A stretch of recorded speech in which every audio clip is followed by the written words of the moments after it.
Welcome to A Fork in Time, the alternate history podcast.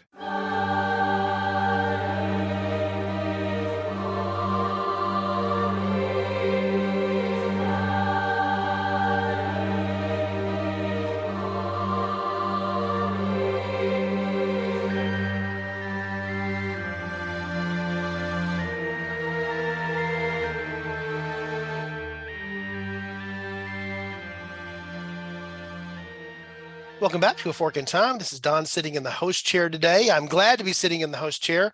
We've had a lot of sputs and starts and stops. We've been trying to get back in the roll of things, but I'm very happy to see four people that I like on the screen here. Five, I guess, if you count me, because I can see myself. So I have the full crew gathered here today for this episode. Working from my left to right, I've got EC Darling Bond, Eric. We're going to start calling him EC, though. We've decided just to do that to make it easier since he's adopted that. So, Eric, how you doing today? Or EC, how you doing today? I'm feeling easy. I'm feeling great. There you go. I see Alexis there. It's good to have Lex on here. I know she's been busy with stuff going on too. Lex, how you doing this afternoon? Pretty good, yeah. Life's been busy. Life's been busy. That's a fair way to describe it. I've got Mr. Robert Koshu if this were the Hollywood Squares, you would almost be towards the middle, except you're the middle bottom for me, Robert. So you're in the Paul Lynde seat. That's dating me a little bit there.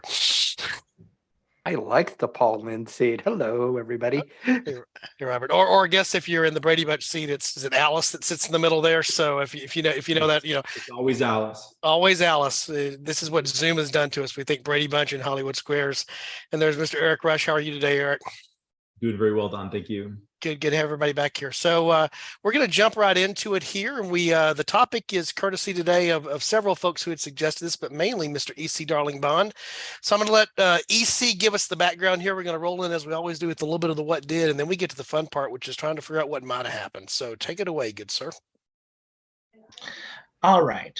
So I want you to put your mind into the 116 years war between England and France. And basically, it's the world's worst game of Stratego, where basically all of the noble families are competing, they say, for the throne of France, but no one ever seems to really commit to it. The Burgundians, a northern French cadet line of the Valois, have allied with the English, and the main branch of the Valois with Charles VII of France leading them. Things are not going well. Most of France has now been occupied by the French and the English. Well, by the Burgundians and the English. That's going to be hard to keep track of. But there is a prophecy, a legend of a maid who will save France for a woman lost France, which is a connection to how Edward claimed that because of his French mother, he had a tie to the French throne. It's all very sexist, but we're going to jump into 1429 on May 3rd. A young woman named Joan of Arc has come before the French king claiming to have visions, telling her that she must lead France's armies against the Burgundians and against the English. And at Orleans, she will make her stand. She shows up. She wants to immediately charge the embattlements of the Burgundians, but is told she has to wait because they need to get supplies. Now, in our timeline, they waited 5 days. A battle ended up happening, and Joan of Arc ended up throwing herself into the fray, but survived the battle only because Gilles de Rais, one of the first historical French serial killers and BFFs with Joan of Arc, was able to show up with the armaments and supplies they needed. You know the rest of the story. They continue on for a year. She wins 9 out of 13 battles, I want to say, against the Burgundian and English forces, and is eventually burned at the stake by the Burgundians and the English for heresy. She becomes a saint. Mark Twain writes a book that he thinks is good about her. You know, whole story. But what if she got to lead the battle a day earlier, on May 3rd? She is immediately killed. And now we're going to figure out what happens when the greatest threat to the Burgundian-English alliance is just automatically gone. In the words of I believe it's better off dead. You know, I think you just need a little bit of success and you'll find that it suits you. Now, with Joan of Arc gone, that line doesn't exist because the French love interest in that movie no longer speaks French. She speaks English, and we're going to find out why. Actually, it's interesting you referenced that movie, EC, as my favorite line from that is $2, but that's neither here nor there. $2 plus you two. You owe me $2. All right. Yeah, young John Cusack. There you go.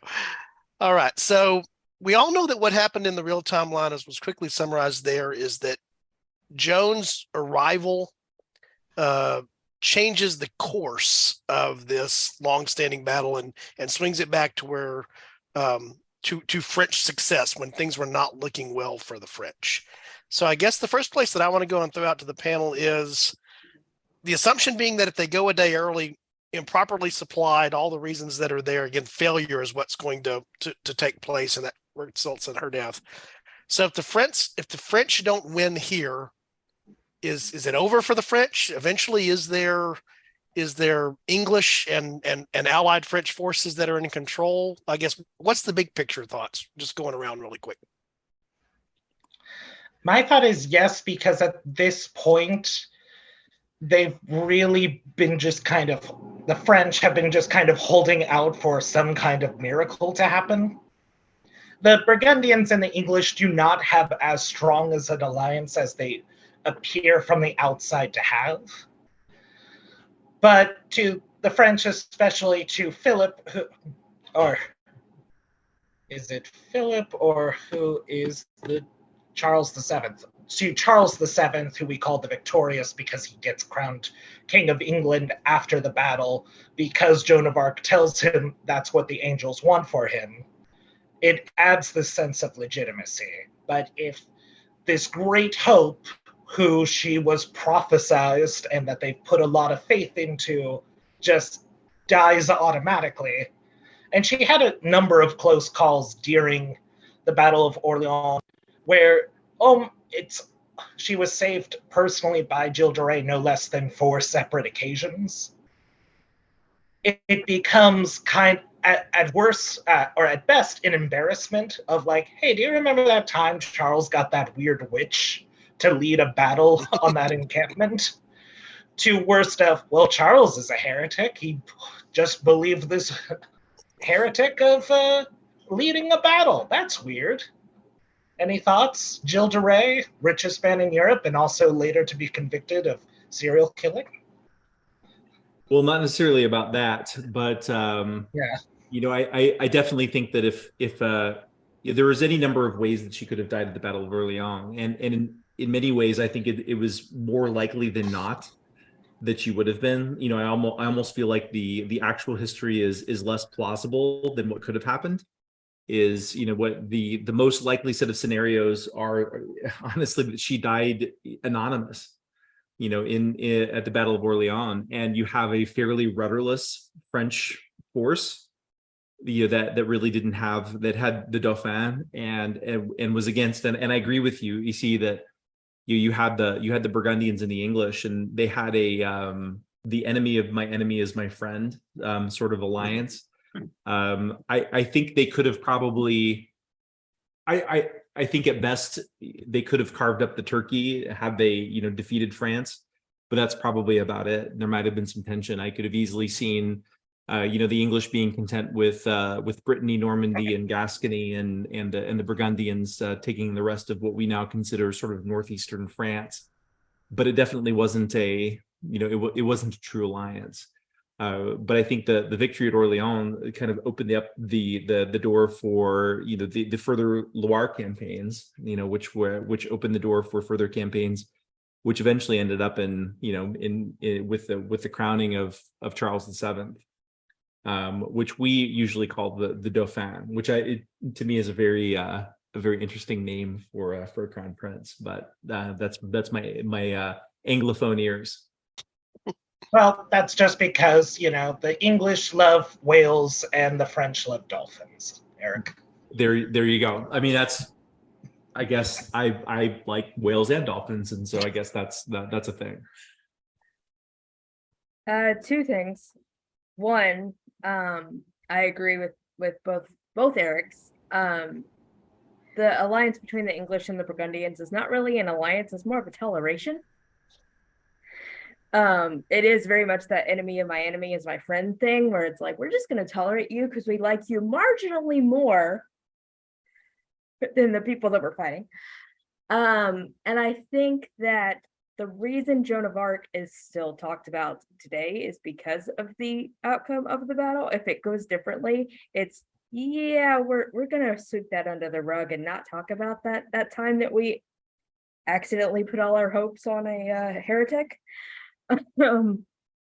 Yeah, I don't think she becomes the figure that we know today. She would still be a part of it, but she doesn't become the figurehead and the saint if this goes differently. To me, the thing that jumps out there, I'll readily admit, this is one of those parts of French English history that I sort of have difficulty keeping track of. There's too many Henrys. There's like 39 Henrys, I think, just in France alone, during the period of time for the next couple of years, and all the stuff there. And again, it's a long war. To EC's point, we call it the 100 Years' War. We're shortchanging it by 16 years when we do that. It was a long time. It was multi-generational. But to me, it always just tells you how desperate things were for the French, that they're willing to let this untrained girl, Teenager.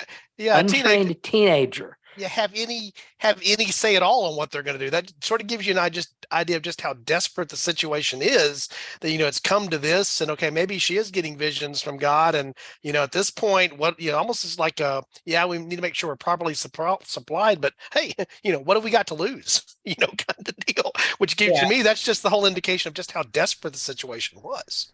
So the first thought I have is, if this occurs in this timeline, Joan of Arc does not exist in our history.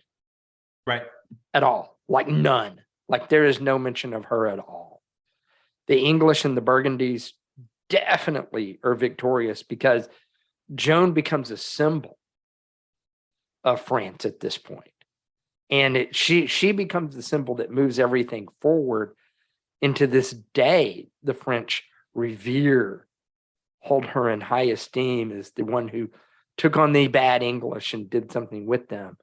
And I think the downstream effect is even bigger than the immediate effect with this. Agreed.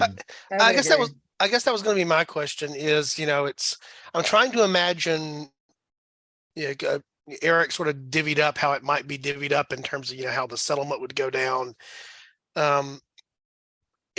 In this alternate timeline, if we said France today, would there be anything that we would even think of as being modern France, or what would France be like? Now, a lot of stuff happens obviously between then and now. Obviously, there's tons that goes on, but I mean, what is the?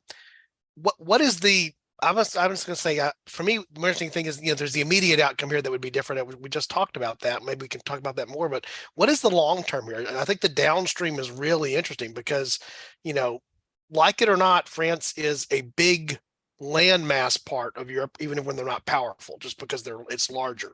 And so you pull France out and create a vacuum. What do you have? Yeah. Go ahead, Eric. I think that,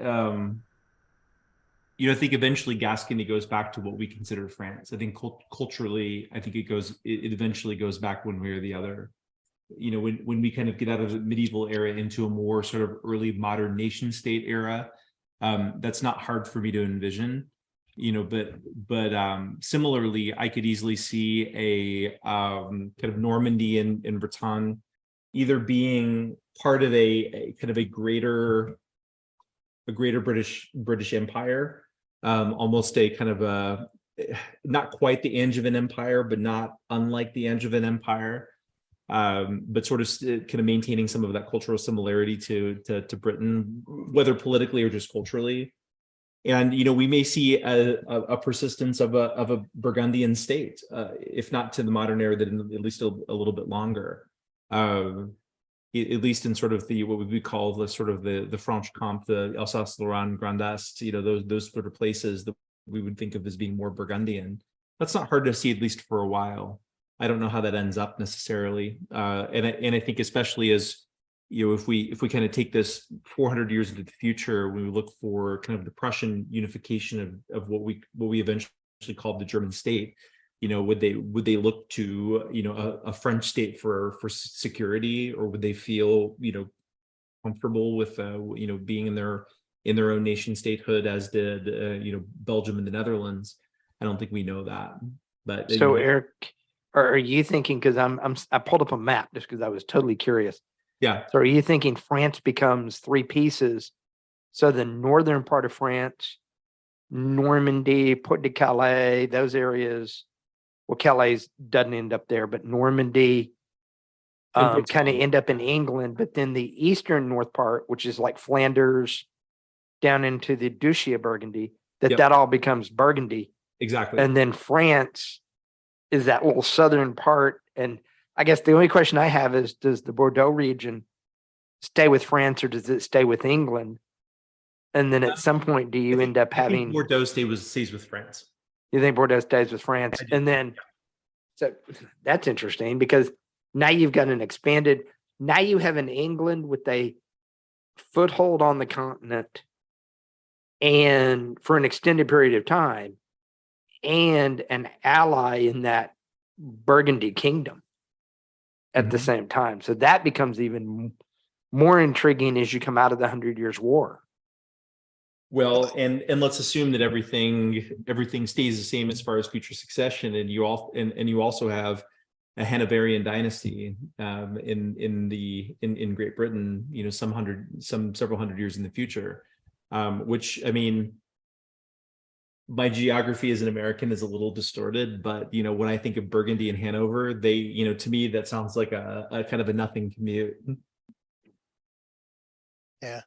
The other thing that immediately jumped into my mind thinking about the timeline here, we're in 1429. So we're Mhm. less than 100 years short of the Reformation. Mhm. So, Reformation being popping up at lots of places, and it certainly exists before this with Hus and some of the other, other things that were going on that were there before Luther. But the Reformation at its core is very German. Luther and then very Swiss. And of course, there's the nature of Switzerland being, its connections to France linguistically and otherwise. But I'm trying to think through in my head, and I don't know the answer to this question. In fact, I know that it was in EC's notes. Is the Hussite Reformation what really becomes the Reformation as we know it because something else gets changed, or if there still is a Reformation without France playing the role that it was and being divided for much of its history when it came to what was going on with Protestants and Catholics as a counterbalance to Spain, all the things that are going on, because two things are about to happen in the next century. The age of exploration is really going to go to the next level with the New World, and then the Reformation coming along, and how are those the same or how are those different with Europe divided up in what we used to think of as France being three different kingdoms and playing together maybe differently. Mhm. So EC gave us some great notes about councilorism, which is basically, does the Pope control, or does an ecumenical council control the church at this point? So church history is actually one of my bigger pieces. And yeah, absolutely. This massively affects particularly what we refer to as the Council of Florence, which is Mhm. where councilorism was actually thrown away in. And so that actually becomes, now we've got that. So in essence, there's not a pope for Luther to rail against. I think he's going to rail against the Catholic Church still, Don. But I do think ecumenical councils are going to become much more prevalent throughout time. So after the Nicene Council, now you've got the Council of Florence, and I think those become much more prominent over time. And so I think Rome loses some of its power in the midst of this as well. And the other thing I was just going here, and Alexis, I think, is probably more of our in-house expert on this than almost anyone. Start thinking about, we're talking about the Wars of the Roses that are also, I guess still ahead, or in the middle of it, or we're still ahead to some degree in terms of figuring out where that's going to be. And so much of that was often the influence that France was trying to place on who was going to be seated on the English throne. Well, Yeah. does that play out or work the same way? Well, when I was reading through Easy's notes, a name stuck out immediately when you think War of the Roses. That would be Jacquetta of Luxembourg, because in the real timeline, she's the mother of this little person called Elizabeth of Woodville, the future wife of Edward IV. So does this affect the 100 Years' War? 100%, yes, it affects the 100 Years' War. Yeah, and then ultimately, how does that play out with, I guess, one of the things we've talked about a number of times before, because we tend to, we focused around this era of history a lot, is there was the disruption going on inside of England because of the War of the Roses, which kept it from being as organized as an outward power as you might have thought it would have been. When it becomes a Protestant nation, it becomes a Protestant nation. Yes, to some degree because of theology, but mostly because of politics and genders, and heirs. And so if you have a different England that is actually either a colonial, not colonial, continental power, or at least a continental presence, even if it's just through a client state type of arrangement, which is what it may have ultimately become by this point. The dynamics of what we know that were the dynamics between France and Spain and England and the Germany, in the sense of the Protestant Reformation, all of that gets tipped around a little bit. I don't know where it lands, but it gets tipped around a good bit. Well, what I essentially was learning doing the research for this is that France and England are almost entirely in the same boat politically, just maybe past each other by 15 years apiece, to where they are both monarchies that are not explicitly nationalized yet. Like, we are before the age of lowercase n nationalism, to where everybody has a sense of like, oh yeah, we belong to this nation state, whereas we're in this period of like, oh no, this is just this guy's property. It's kind of like if you went to war with a different HOA over like property rights of like, well, I own that apartment block over there, and it's like, you don't own that apartment block, we own it. It's a step up from feudalism. It's a step up of feudalism, and we're also dealing with both monarchies that are in periods of regency for a lot of the war. Like, for the English right now, at the time of Joan of Arc, we have Henry VI, who is a wee child, his uncles John of Bedford and Humphrey of Gloucester, and his great uncle, who is a cardinal, but his name is escaping me, who was put in charge of the Hussite War and then promptly lost his division. Fun family, are essentially in charge of running the nation and running the war effort, and they are very committed to the idea of Henry V's dream of an English France. That is what they are all about. Humphrey especially is very well known and tried to kind of take over the Regency Council, but things just don't work out, especially when his second wife gets accused of necromancy. Weird time. And then Henry VI grows up, and he's kind of another Richard II, to where he's not a warlike prince, which is anathema to the whole scheme of the monarchy, which is just like, yeah, dude, our whole identity is based on war. That's why we haven't finished this war. This is a game. This is the world's best game, because we are so bored all the time. Which is just a fun thing I always think about, is just how much like weird things people got into. You kind of saw it during the pandemic of like, I've just become maniacally about baking bread. I've started war with France. Everybody has their coping mechanism. But we also have this whole conflict between the branches of the Valois, because a couple of decades beforehand, guy burns a man at a costume party. Then that man gets assassinated by his cousin, I think John the Bold of the Burgundy, because, he kind of drove the king's insanity worse. that being the king who thought he was made of glass. I can't remember his name. I'm gonna go with Charles. It's one of the That would have been Charleses, yes. Charles the Sixth, right? Yeah, I think Yeah. so. Alexis. Oh I'm yeah, pretty sure, yeah. Oh, he's got some diagnoses going on. Let me tell you. Yeah, because Charles The the made of Sixth saw glass his thing is brother like set tip a of the man iceberg. on fire at a costume party. Like, also they're pretty inbred, so not already a great gene pool.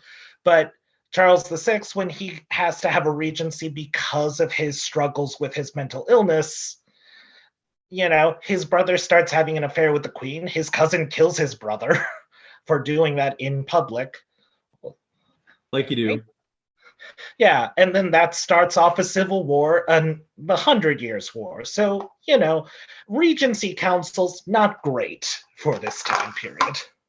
Yeah, I remember, I can't remember, it may have been Garrett Mattingly's The Armada, but it could have been something else. I remember reading a history book once, and it's like there were two or three chapters just identifying all the Henrys in France, making sure you understood who all the Henrys were. And there were other, contestants to the throne as well. But just getting all your Henrys straight, was 3 chapters worth of exposition before you could even get into the history.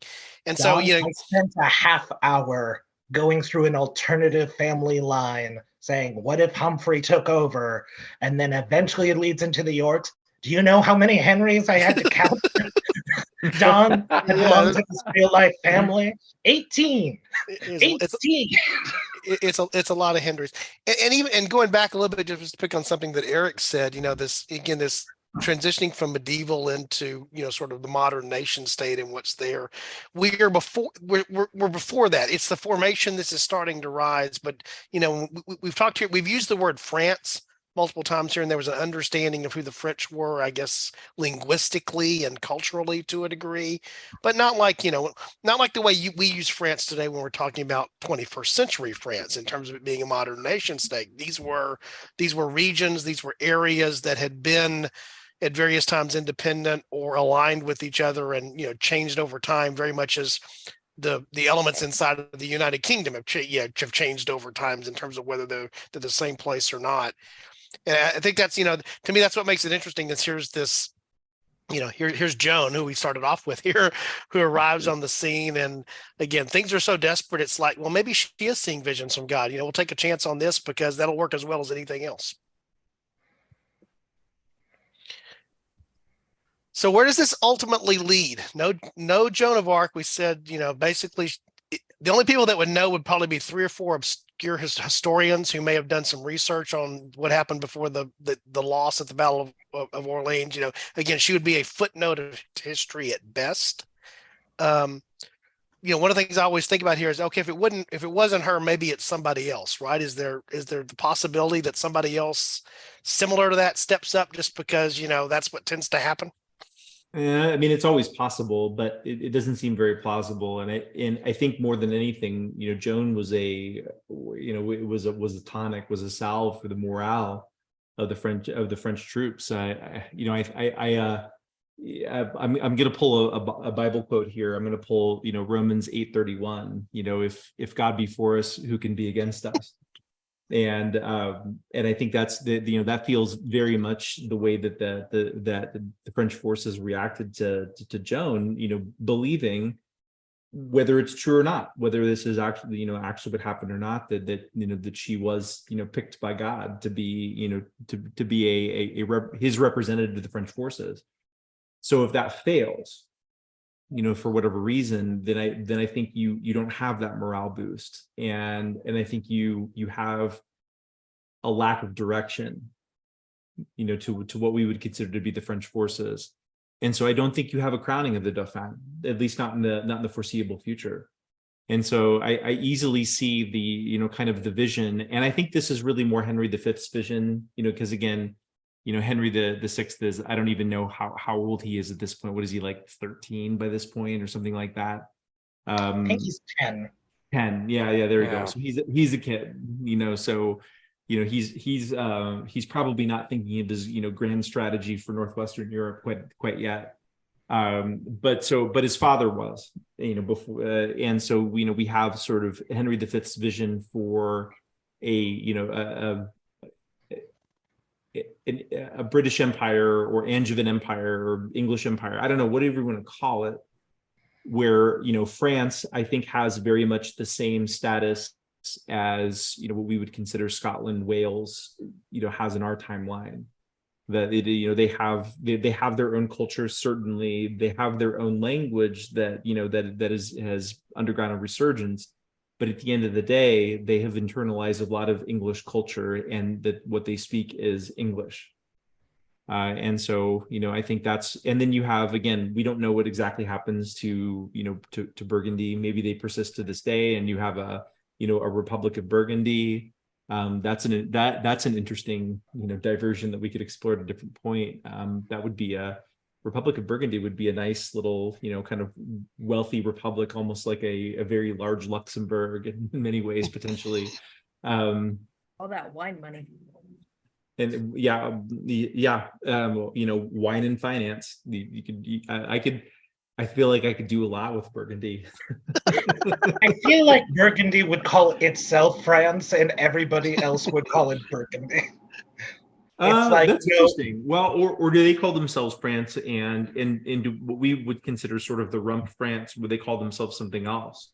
Because it's a lot of it's a lot of Provence, it's a lot of Aquitaine, it's a lot of other regions that are still things that we recognize today as France, but knowing that much like Germany, what we consider to be a cohesive culture is really not so much. I mean, maybe to externally to our American eyes and ears, it feels that way, but in many cases these are very disparate cultures, and and so what we might end up with is a two French cultures that are politically different and are culturally somewhat different. And so anybody who's been to Austria will know that, even though yes, it is a German culture, but it's different. And I love Austria, by the way. Salzburg, one of my favorite cities on earth, but it's not, Salzburg is not Munich, it's not Berlin by a long shot. So these are very different. One of the things you had posed, I appreciate that, Eric. One of the things you had posed, DC, in the timeline was, sort of leading into the things that would eventually become what I was thinking along the lines of the Reformation. But then even, the Reconquista is not that far ahead. Again, the Age of Discovery, 1492. It's easy for me to think of 1492 as Columbus sailing, but the other big event of that year was, the end of the Reconquista. The Moors are removed from Spain. And Alhambra decree, and one of the things that occurred to me, as I was thinking here through, you talk about all the Henrys there. You get Henry the Sixth, Henry the Seventh, Henry the Eighth. The decisions by the decision for Henry, well, originally for Arthur, to marry Catherine. And then later becomes Henry marrying Catherine, and the set of dominoes, we all know what that goes down. And again, we visited there often on the podcast for the reasons that we have. That's a very different scenario. If you have a different France, you have different balance of power. You maybe have a different what's going on with Spain, where Spain's still dealing with its internal things versus, the influence that it's trying to have on the rest of the continent. To me, there's just so many moving pieces. That's what I find very difficult about trying to go down the historical what if here, because you have a hard time figuring out in the equation what to turn into a constant to deal with the variables. There's just variables all over the place.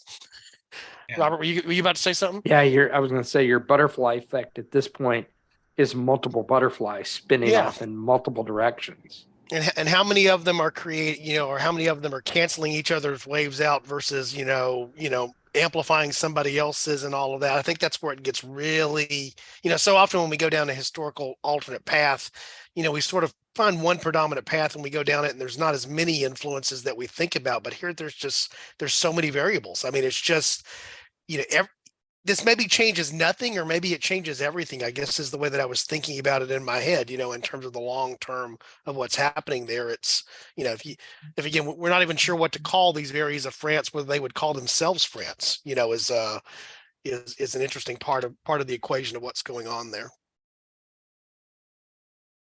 What else big did we miss? Well, Zhang He does his final voyage for the Ming Dynasty before they impose a policy of isolation that will last until Britain starts selling them opium illegally. Yeah. Well, I often speculate about this. I'm thinking there about the Chinese maybe doing more to come, and and be more of a presence in the New World, if you will.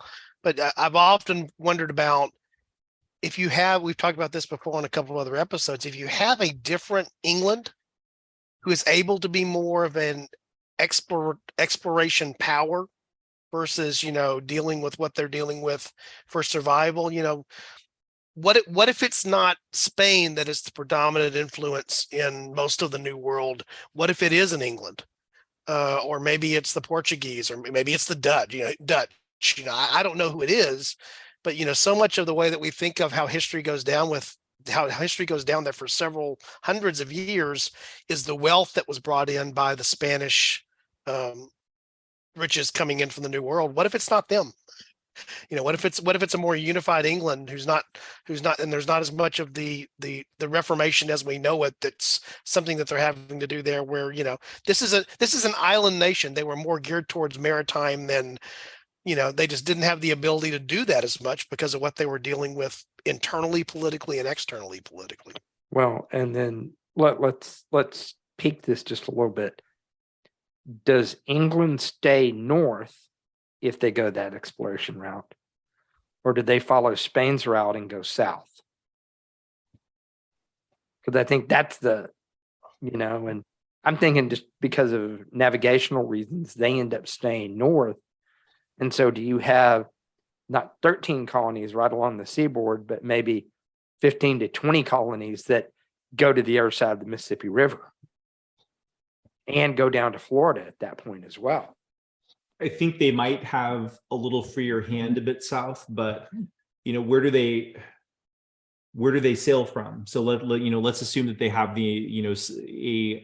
least a part of an Atlantic coast of France that's available to them, and they're not just sailing from the English Channel, right?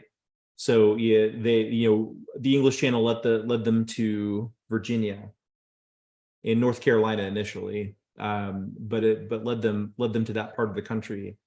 And so if they're a little bit to the south, does that really change a lot? I don't know. Sure, they get Florida and Cuba in my mind. Okay, yeah, I'll give you Florida at the very least, probably Cuba too. So at least they get a little bit more of a foothold, a little south and a little bit in the Caribbean, but I don't know that it changes the distribution all that much. So I think you're Cuba, I think, Cuba, Bahamas, and then pretty much the entire eastern seaboard. And I hate to destroy the food people among us forever, but New Orleans does not exist as New Orleans as we know it, because the French never get it as Louisiana in this scenario, in my mind. Yeah, that's right. No Louisiana, no Quebec. Also, Joan of Arc goes down as Joan Dark in a Shakespeare play. That's what I've decided. I mean, maybe Joan the Dark. I think you just named the episode, Eric. Joan the Dark. I don't know. I mean, does history totally forget her? I think so. I think like Don said, at best she's a footnote, because she's the girl that showed up that managed to convince Charles to send supplies that did not help any. Yeah, I think historians would know of her, because she comes and, the visions and offers to lead and all the other stuff that's there. But, pretty much you say, well, the visions must not have been true. She's dead. It's, problem solved, or situation, there's success, and the success, as Eric sort of well pointed out, leads to, the confidence thing that happens there. It's a psychological impact. Maybe it is, a religious impact for those that believe.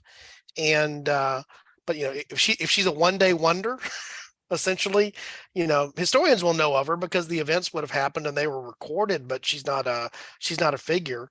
And, and then, even once she's captured by the English and tried and burned as a heretic, then she becomes a martyr. So, well, so her influence is true both when she's living and when she's dead. Well, and one thing I found out when I was studying is that Charles VII had kind of soured on Joan of Arc because she kept getting in the way of him trying to do a truce with the Burgundian forces. Yeah, it was kind of like, shut up, little peasant girl, and let me be the let me be the ruler. He's like, there's only one king, and it's me. It's like a Children of the Corn situation between Malachi and that other dude that I can't remember his name of. But she also starts writing nobles letters saying, if I wasn't too busy killing the English, I'd be coming after you for your heresies against the church. And Charles is just like, please stop antagonizing my allies. Yeah, I do remember reading things along the lines of, while she's valuable in the role that she takes on as a martyr and obviously what she did there, at some point they're happier to have her gone than to have her around because she's more trouble than she's worth in that respect. She's good as a dead martyr. She's useless as a live peasant with visions. It is really because then she becomes a symbol of Right. France. And you can take that symbol and mold it to a degree how you want to when you're still in power. And that's always been the case for a lot of circumstances. So, it's I find her to be a fascinating, because even so, I've now I've seen, well, I guess various Hollywood representations. The one that's in my mind, The Messenger, is the one that I have in my head. I can't pronounce her last name, but the first actress's first name is Mila. I remember that. But there's been a number of portrayals over the years. You see even how Hollywood portrays her differently, because she's this enigmatic character in history. Who she was, what she really was, what she might have been. All of that is really colored on which side you were on and how you thought about it and how you thought it through. But there's no doubt that I think that whether, I don't know, we got anywhere with the alternate history so much, except that she was a turning point in real history. We know that if we take her out, the number of different things we've talked about here that could have been different are all possible. To Eric's original point, normally we talk about it when we talk about our forks, finding a plausible one. This is that interesting scenario where the reality seems less plausible than almost everything else we would mention or talk about. It's this rare thing where the thing that you wouldn't put the odds on is actually what happened. And now you're trying to figure out which of the other things, which seems more probable, could have happened, which is harder to do because they all seem so probable. Yep, we were prevented the glorious rise of parliamentary democracy across the continent. It almost seems fitting with Boris Johnson resigning from Parliament yesterday. That is Joan of Arc's greatest legacy. I don't know. That's a terrible joke. I'm so sorry.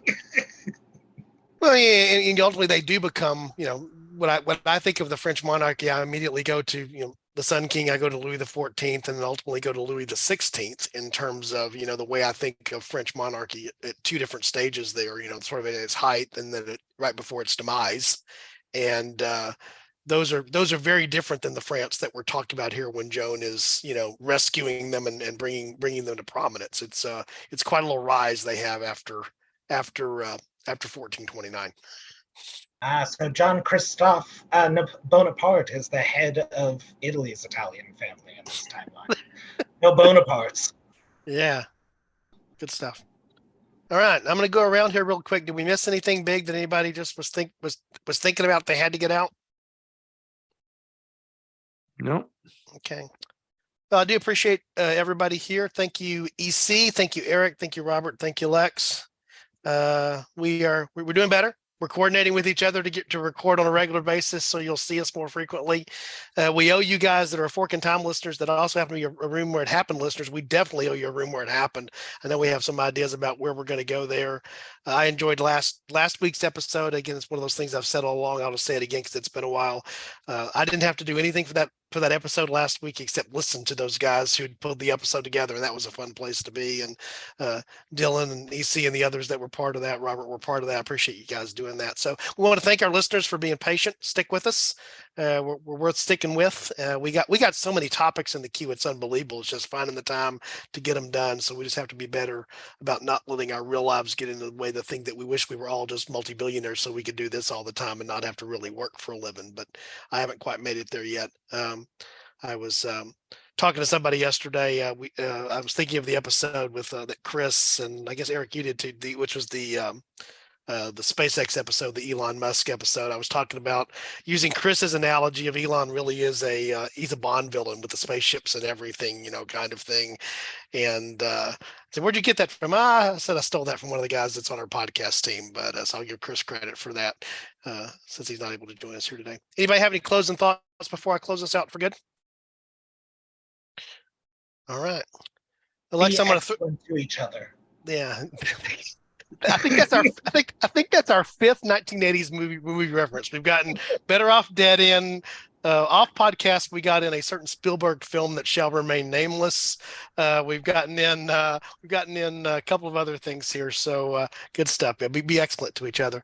So Lex, since you're on today's recording, I'm going to throw it to you with our traditional close. Any suggestion for what our listeners ought to do if they encounter a fork in time? Take it.